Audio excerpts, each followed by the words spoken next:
Welcome to today's show of Youth Talk.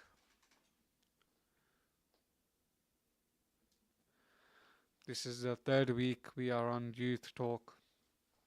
On the first week, we covered the grounds of knife crime, drug dealing, living the fast life. And last week, the second week, again, we covered the grounds of drug dealing and in our society. And we covered the grounds of death and the effects that drug dealing and this fast life has upon those who are affiliated in that lifestyle. In this talk that we're going to do today, we're going to change it up a bit. We're going to kind of reflect on the topics that we have already spoken on, but at the same time, we're going to kind of move on from them and lead on towards getting more engagement from the community, from the youth who are listening. So, inshallah, next week, we have a question planned. For those who are listening, you may be able to call in next week and this week, but next week there will be questions, and those who answer correctly to those questions will be entered into a competition to win a £10 voucher for a takeaway within town centre. But just reflecting upon those topics that we talked about last week and the week before regarding knife crime and stabbings and living that fast life, this drug dealer lifestyle.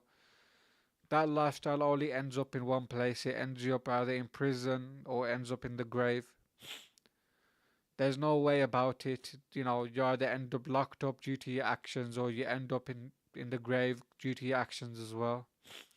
For those of you who go around carrying a knife, firearm, or any sort of weapon thinking, you're the bigger man, the fact is you're not the bigger man. It makes you a coward to be carrying that in the first place. What made you carry that weapon? What made you carry that firearm, that knife? That's what we need to reflect upon. We need to reflect upon our actions that we do today, upon our lifestyle that we live today. Are we living a good lifestyle? Are we living a haram or halal lifestyle, How is our income? Is it halal? Have we worked hard for it? Are we working a proper job? Or are we doing haram? Are we making this haram way? Because what people don't realize is haram money also has effect on those who use it. So it may be that you have earned it via haram, but you spending that on your children or your family, you're feeding them haram. How would you feel like it if you think about that for a second, that you're feeding your children that money that you made selling drugs, or that money that you made doing fraud, or whoever you made that money? You would want to know in your heart that deep down that the money that you're giving to your children or that you're using upon your children and family, it's made by a halal income. And again, I like to say to anyone who wants to call in, please do call in. We do have a studio number. It is 01902 972 150. Again, that number is 01902 972 150. And we do have a WhatsApp text number. If you don't want to call in, you could drop us a text as well. That's 07 440 420 432. Again, that's 07 440 420 432. I do encourage everyone to call in, to share their stories, to share their opinions. And we talk about today's society and how it affects everyone, not just the youth, but everyone who's living in today's society. So again, please do call in if you can. Please do share stories, give your opinion, or even if you want to have a quick word about how today's society is affecting, please do call in. But moving on, is this lifestyle that we're living in, the society that we are living in, as well as those who are listening are aware, We do have a lot of youth going off, off to the wrong track. They're affiliating themselves, they're mixing themselves amongst those who do bad, and we need to keep away from that. We need to, keep away from that and affiliate ourselves with those who do good, and that's something we should encourage. If you see your child or you see your brother and sister mixing around those who may do bad, who kind of have a bad image around themselves, try to guide them. Try telling them, that's not the friends you want to be around. Try find the good friends who do good, and they will lead you towards good. Because it's always said is, if there's three bad people in a group and you're the fourth one, you would become like them. So let's try finding those who do good. So then when we're around them, we are also encouraged to do good. As nowadays, those who go off onto the wrong path are mostly hanging around, selling drugs or affiliating themselves with some sort of this lifestyle. And one by one, step by step, it becomes deeper and deeper. They might be holding something for someone, or there might be a little running around here for a little drug deal or something like that. But what eventually happens is they become deeper and deeper into the game, and they think it's too hard to turn back, when the reality is there's always a way back. There's always a way out of this, what they call the game. There's always a way out. It's never you know, a maze which once you go in you can't come back out. There's always a way out. There's always a way to be out of that lifestyle and back onto the good path. Going towards your masjid, go towards your mosque, speak to your imam, speak to those in the mosque who would advise you on how to leave that lifestyle, cut ties, cut friendships with those who do that sort of stuff. It's doing little stuff like that. It will take away the bad stuff out of your life. Sorry, it will lead you towards the good. We'll be shortly coming on to a break now within a minute or two. And then inshallah after the break we'll be getting into the talk again about knife crime and this kind of lifestyle that the youngsters call a fast life and a drug life and everything like that. So inshallah please tune in after the break and then we will talk more. But again, I do encourage everyone to call in. Again, I'll share the number. It's 01902 972 150. That's 01902 972 150, and the WhatsApp number is 07 4404 20432. That's 07 4404 20432. And inshallah after the break I do encourage everyone to call in and share their opinions, and we will take it after the break inshallah.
Assalamu alaikum, and we're back from the break that we had, and we're back into talking about youth talk on Iman 1.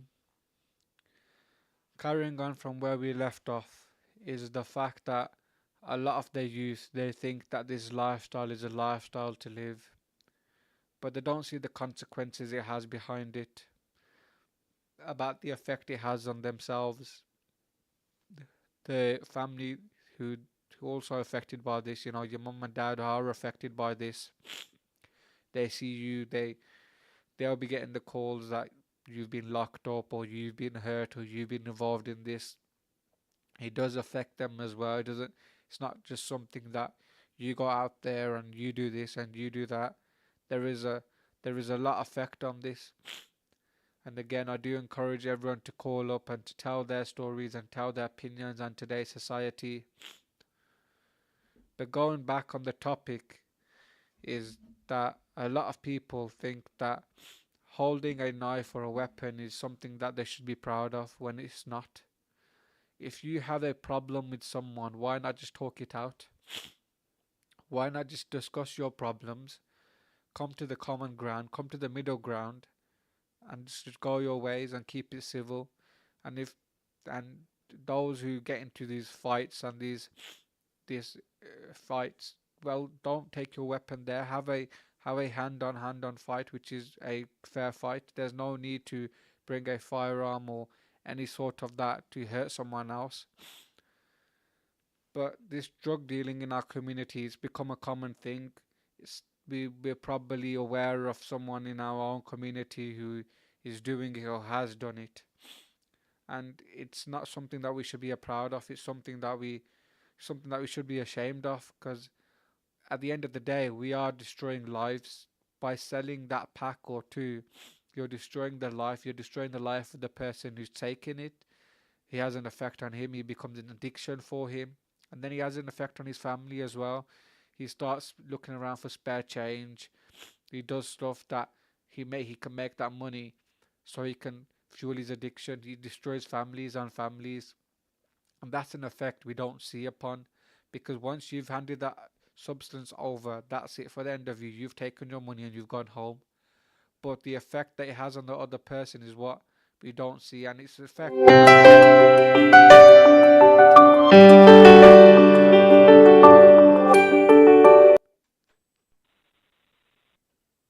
Assalamu alaikum wa rahmatullahi wa barakatuh. Wa alaikum salam wa rahmatullah. Hello, brother. Can I take your name, please? My name is Imran. How are you, Imran? How are you?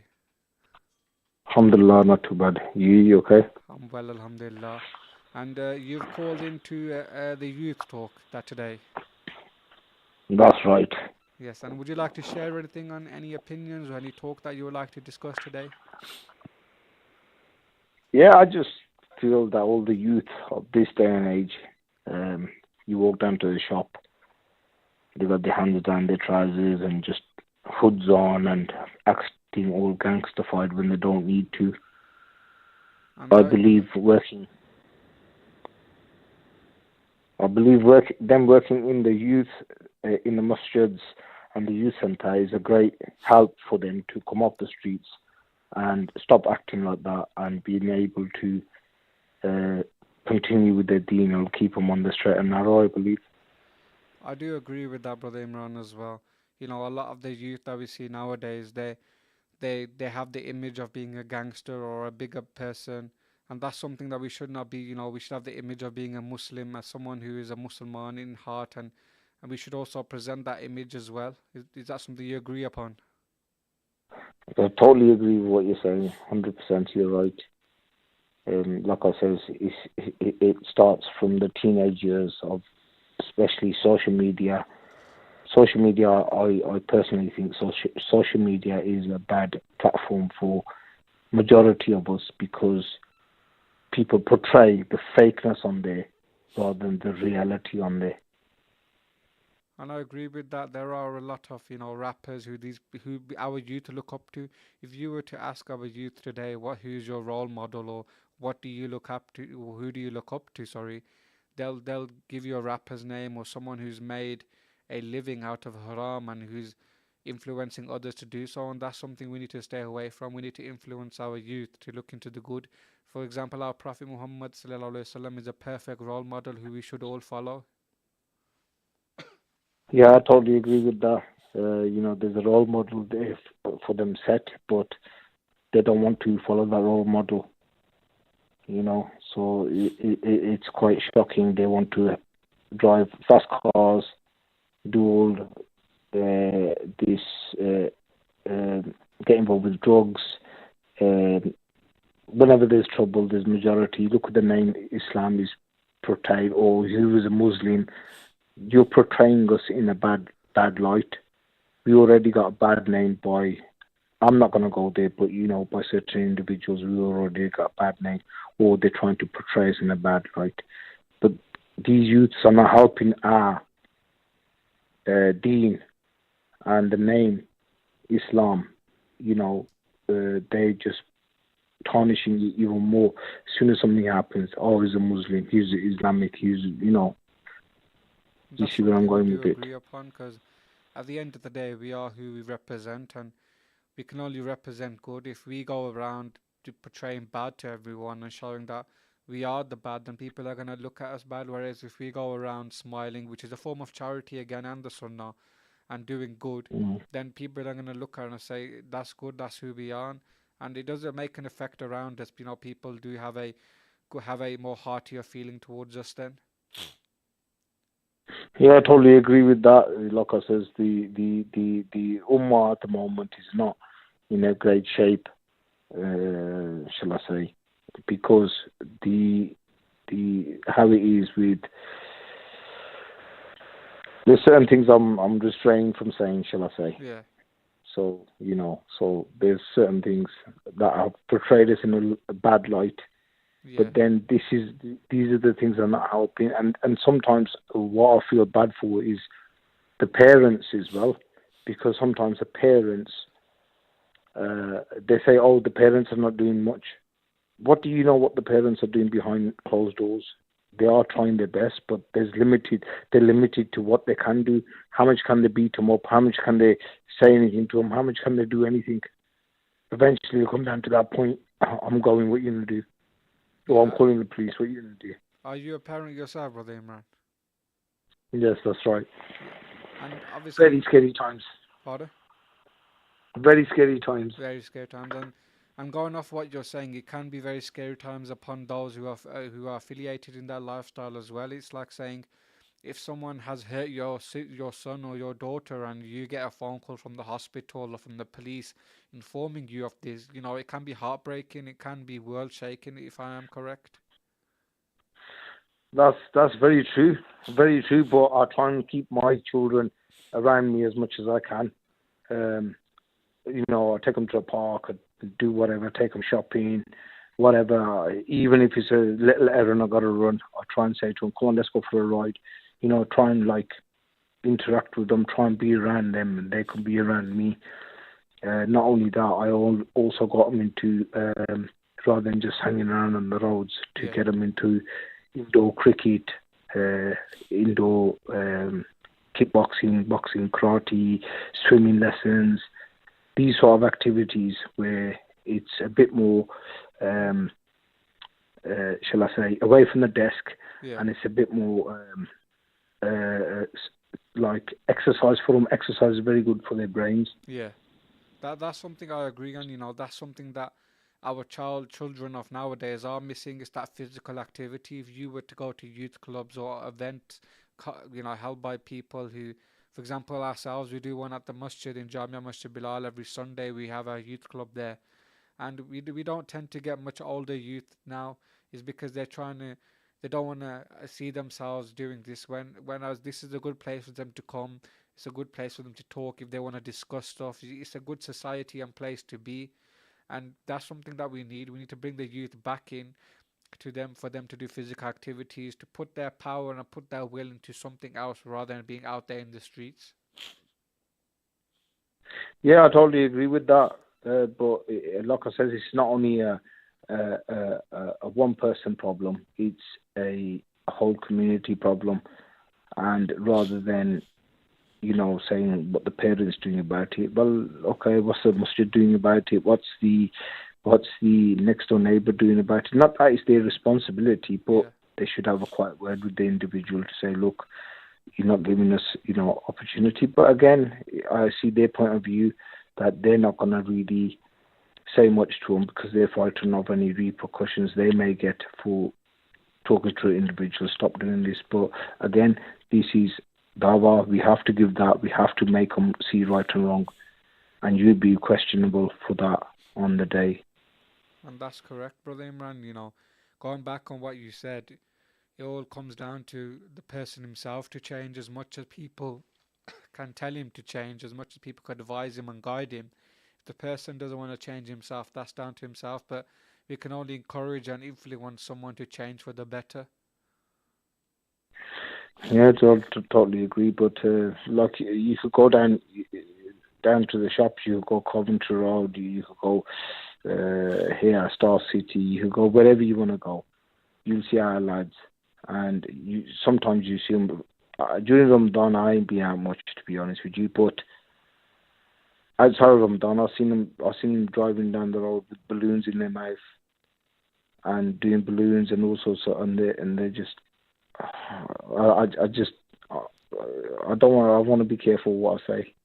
Yeah, I understand what you are saying, brother Imran. Again, that's affected our community a lot. This balloons and this drug, it has affected our community quite a lot. Like you see our youths getting into these fast cars, which are very powerful cars, and which I don't think they can control. If I'm being honest with you, they rent out these cars. They go to these big roads that you've named, Coventry Road, Stratford Road, and they're almost under the influence of drugs or alcohol. And what ends up happening is they lose control of the vehicle, which which not only does it harm themselves, but it most likely will crash into someone else who will harm someone else, and that effect is ongoing because it will affect the boys who done it. But then what about the family of those who they crashed into as well? That's right. That's right. And these are the points I'm trying to make. That it's difficult, but at the same time, it's like I says, the lot of it is to do with social media and oh, look what I'm wearing designer wise, and look what I've got in my pocket. But if you just live by what your means are, you'll be a lot richer in this life and the hereafter. I agree. I agree. A lot of it does come down to social media, how a lot of them are portraying an image for themselves, or I drive this car, or I wear this, or I know this person and I know this person, when it should not be that. It should be for who I am. It's not for what I drive or not for what I wear or not for who I know. You should know me for who I am. And going back on what you say, living by the means, if you live by the means of Islam and your morals and just Islam and a general, you will be successful in this life and the hereafter. You will do deeds, you will stay away from the bad, and that's something that we all want. Well, this is the same scenario. We can, in a roundabout sort of way, be carrying out dava in our workplaces unintentionally, but the individual may not be aware of what you are doing. Meaning, if you're going into work and you're talking to somebody, talk to them nicely, politely, respectfully, smile at them, show them, and then tell them, I'm Muslim. It will portray our deen and image in a different light to them. Hang about, I've got a Muslim person that works with me. They're not like that. They're very nice, very polite, very respectful. So, like I said, it's not only about the youth, it's about the elders, it's about everyone coming together and trying to portray us in a nice light rather than the streets. And youth clubs are very, very beneficial for the young. I strongly agree with that. Going on what you said, brother Imran, there, yes, I agree. It's about how we portray ourselves in public, again, smiling, being polite, being respectful to everyone. That's how we should be across the board, not just with our families or our friends or people who we know. We should be polite and respectful to everyone who we meet, even if it's just walking down the road or visiting your local shop, whether it's in your workplace or whether it's in the mosque or the school or wherever you are listening from. You should be respectful across the board. And going back on the youth club is like I'm not sure where you're calling from, Brother Imran, but in Wolverhampton, where this radio station is presented, we do have a youth club on every Sunday at Jamia Masjid Bilal on New Hampton Road, and there are other youth clubs dotted around, and there is one, The Way, which is a public youth club open to all, that is open every day, and the children can go there and they can spend their time there, do activities there, and just keep away from the street and keep away from the bad. No, that's very good and very beneficial. And like I said, may Allah subhanahu wa ta'ala reward everyone that's involved with that. I mean, Um, because that's helping not only the child with their upbringing, it's also helping the community. It's not also helping the community, it's also helping their household. But the reward for that, hopefully, inshallah, will be very immense. inshallah, inshallah. But thank you for your call, Brother Imran. Thank you very much, and it's been lovely talking to you. And to you, thank you, brother. Take care. Thank you. Speak to you soon. Hafiz. And there we had a caller, Brother Imran, who called in, who we had a lovely conversation with. We had a lovely talk with Brother Imran there. And again, I do advise everyone to call in and please share their opinions and share their thoughts on how society has gone today and how we can better it. And going back onto the topic that Brother Imran did mention on there was youth clubs. There is a youth club available every Sunday in Wolverhampton at Jamia Masjid Bilal for all ages, from I believe it's 6 or 7 till even the youth about 17, 18. We do encourage especially the teenagers to come in, because that's where one tends to get misguided and goes down the wrong path. But again, those who are in the youth, we do encourage you to come in and to do activities we have, and we are doing arranging trips within the community as well.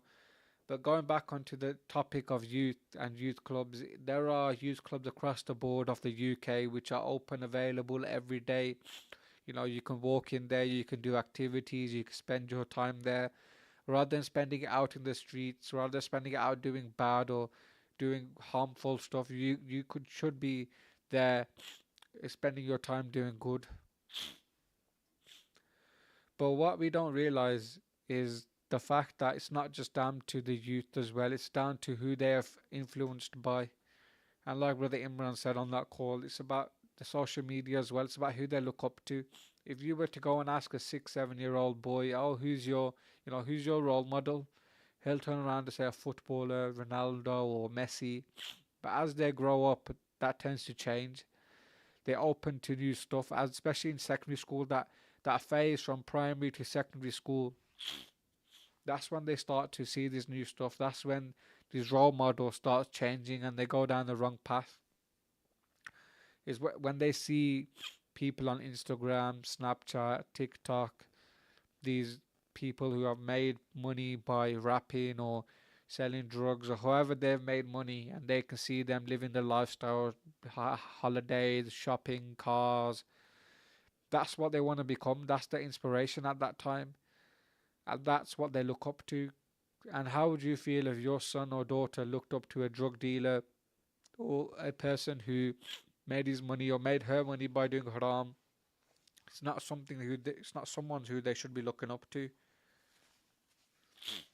But the true reality is, a lot of the youth do look up to people like that, and we should tell them that the person who we should be looking up to is none other than the beloved Prophet Muhammad sallallahu alaihi wasallam.